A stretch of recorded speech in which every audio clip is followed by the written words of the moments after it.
రాష్ట్ర ప్రభుత్వాలకి ఈ సంవత్సరం కలిసొస్తుందంటారా? ఉదాహరణకు మనకు ఏ రాష్ట్ర ప్రభుత్వాన్ని మనం ఫలితం ఇవ్వాలన్నా హ్మ్. వారు ప్రమాణం చేసినటువంటి ప్రమాణ స్వీకార మహోత్సవాన్ని ప్రధానంగా తీసుకుంటాం. ఓకే. సో ఉదాహరణకి తెలంగాణ రాష్ట్రం, రేవంత్ రెడ్డి గారు ప్రభుత్వం, సో మన పేరు చెప్పకూడదు, ప్రభుత్వం కాంగ్రెస్ ప్రభుత్వం ఈ సంవత్సరం హ్మ్. ఉప ఎన్నికలు వచ్చే అవకాశం అయితే ఉండదు, దానికి అవకాశం లేదు.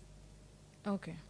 రాజకీయ కక్షలు ఎత్తులు పై ఎత్తులు మధ్య ప్రభుత్వం సాగుతుంది. ఆగస్టు నెల ప్రభుత్వ సంక్షోభాన్ని ఎదుర్కొనే అవకాశం ఎక్కువగా ఉంటుంది. ఓ. రెండోది, ఒక మహిళా నాయకురాలు హోంమంత్రి పదవి ఇస్తారు అనేటువంటి ఊహాగానాలకు పూర్తి స్థాయిలో తెరదించే అవకాశం ఎక్కువ ఉంది. ఓకే. ప్రభుత్వానికి ఎలాంటి ఈ సంవత్సరం ఎటువంటి ఆటంకాలు జరగవు. ఒక ఆగస్టు నెల గండం తప్పుకుంటే ప్రభుత్వం కొనసాగే అవకాశాలు ఉన్నాయి. ఇలాంటి పరిస్థితుల్లో కూడా ఉప ఎన్నికలు వచ్చే అవకాశాలు లేవు.